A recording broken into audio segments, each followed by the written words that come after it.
While still in the patient care space, you have the probe cover. You're going to remove the dirty probe cover and dispose of in the trash.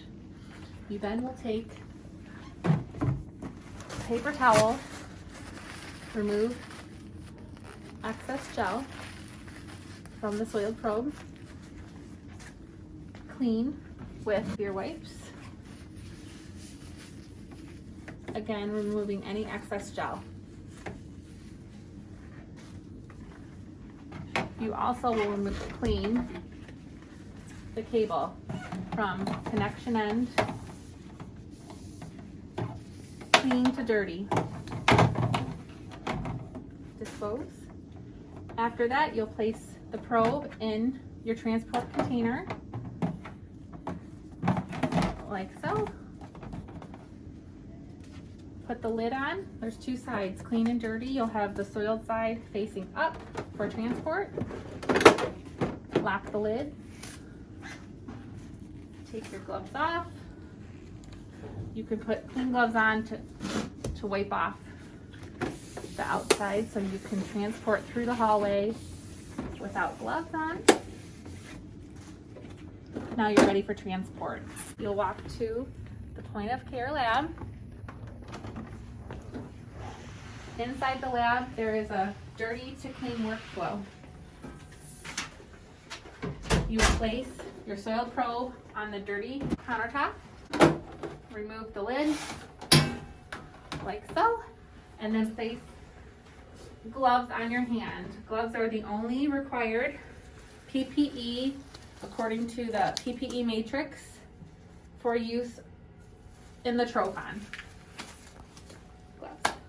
So once you're in the point of care lab and you have your probe ready to go in, you're gonna load the probe and the indicator. Everything will be prompted on the Trophon itself. So our chemical indicators are kept over in this bin. This is what they look like. You'll always want to check the expiration date, which is shown on the box right here. You will take a little round circle indicator out to the box and then open the door like that. All right. Have the red side of the indicator facing up. There's a little circle spot right here. Place the indicator, sticky fingers, just like so. Then we're going to grab our probe.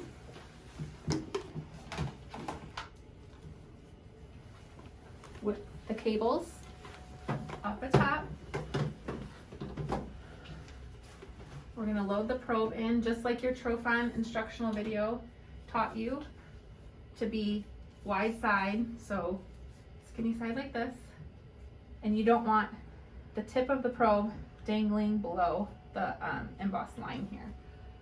So you're going to press that in to here, make sure it's secure before you let it go. And then you're going to close the door. Push it kind of hard until it locks. It says, is the probe clean and dry? Yes. Press start to begin. It will warm up and then it'll be a 7-minute cycle from there. At that time, you can then clean your dirty container and your dirty work surface.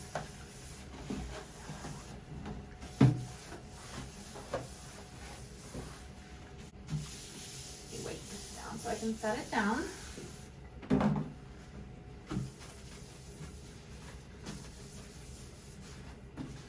And now it's going to be clean.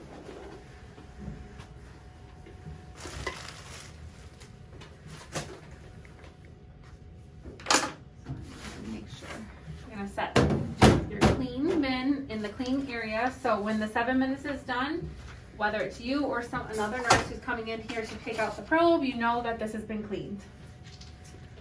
As you can see, the countdown shows on the disinfectant cycle 6 remaining minutes. When the timer is complete on the Trophon machine, make sure you again don your PPE, gloves. On the screen, it indicates complete, wear gloves, remove probe, and wipe. You're going to open up the machine, you're gonna make sure that the chemical indicator is passed. You do this by comparing, if it's more red than this, it's failed. If it's lighter, it's passed, this passed. So we dispose of the chemical indicator and remove the probe from the Trophon machine carefully. Make sure we shut the door again. If there's any remaining residual condensation, you can wipe that off.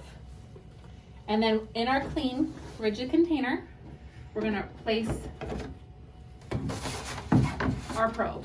You can start by placing the cables on one side, and then you're going to place a sheath over the probe. They just come like this. They're stored up in this little container. Just like that. You can place it in here, and then you're going to add a label to it. It's a green HLD patient ready label. You're gonna write the date that you processed this probe and your initials. It gets placed on there. Date, okay. Now you're gonna put the clean side lid facing up. Like that. And now we're gonna log this information, and you're gonna make sure you fill it out. You're gonna place a Trophon label here. It prints out the Trophon label. Take the label from the Trophon strip, remove the back of the label, and then you place it right here on the log. It tells you disinfection, it passed. You check the chemical indicator, which is here. We verified that it passed. I'm the operator, SH. Probe number. Each probe has a little tag that says the probe number on it. This is probe number 1. Probe 1. No, there's no additional notes. Typically you can put the patient's MRN, but since we require a patient label, you don't have to do that. Now you're gonna go, you should bring a patient label with you to this room. If not, you need to go retrieve it and place the patient label right here. So after you place the Trophon label here, you indicated whether you passed or failed. You need to make sure that you have a patient label of who this probe is associated with. This is a Joint Commission regulatory requirement, and we will be cited if this information is not here. So if you happen to find a probe and unsure, you need to track down who that patient was associated with what probe. Now that our probe is clean, it's in our rigid container, we can remove our clean gloves, dispose of them, and now we take this and we transport through the hallway. Once we are in the triage med room, we can place the clean containers on this shelf. Make sure we grab our clean probe with our sleeve over it, and we're going to return them into our storage system. All probes need to be stored. Sit facing up, just as so. You drape your cables down and make sure your connector end rests. Shut the door and lock it.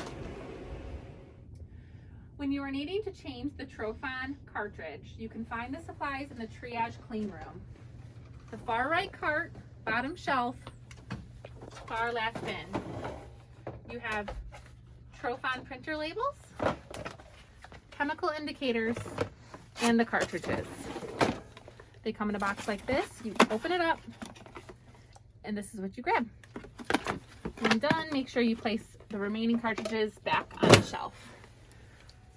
Once the purge is complete, this will come up on the Trophon screen. Remove an empty waste container. That is located on the right side of the Trophon machine. There's a little sliding container. Now, it should just be water. It's basically the hydrogen peroxide has been broken down, and all that's been wasted is the water. So, but you should still wear gloves for this portion. So I'm going to put some gloves on and then pull this out. As you can see, typically it might be completely dry, especially if it's at the end of the month and it just needed a new cycle, but you just dump it out.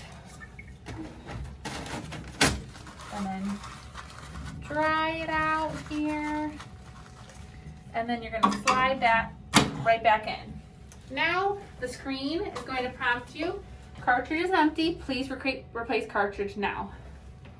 You're gonna say, okay, it's checking, doing its safety check. And once it's complete with its safety check, the door opens. This side little panel just pops open, and this is your cartridge. See, it should be completely empty, plastic container. You just dispose of this in the trash. So now, don't shut this, because if you shut it, you can't open it back up. So you're gonna take your new cartridge that you got from the clean room. You're gonna verify that it's not expired, and you're gonna log this information on a new sheet on the Trophon log. So on the log, pretend that our test little thing is not located. Date loaded. Today's date is 2/3/2021. You're gonna write the lot number, C01201, and the expiration date. Okay, now we're gonna screw the cap off. You throw the cap away, and then you just pop this cartridge in upside down, just like that. And now you can shut the door. It's gonna say that it's checking the liquid. Now warming up. So after this, it's filling the nebulizer, which is just filling the next cycle's portion of the hydrogen peroxide. And then it should say that it's complete. As we look back at the log now, since you filled out a new a sheet, you did cartridge replacement. Now you're going to want to make sure you indicate what chemical indicator lot number you are. So even if you're not opening a new box, you always need to, when you're filling out a new form, write this down as well. So since we already have a box open and has plenty left over, I'm going to write this information down, the lot number here, and then the expiration date, 0/21. If you're not changing the cartridge, all you're gonna do is copy this information to the next form, because we haven't updated the cartridge and we haven't changed the chemical indicator. So anytime you complete a sheet and you need to start a new sheet, you just need to copy from the previous sheet. If you're opening up a new chemical indicator box, you start a new sheet. If you do a new cartridge, you start a new sheet. This should always be filled out on every single form. This is super important. All right, now if you look up at the Trophon, its cartridge has been loaded, everything's ready. Now it's load, probe, and indicator. You're ready to go.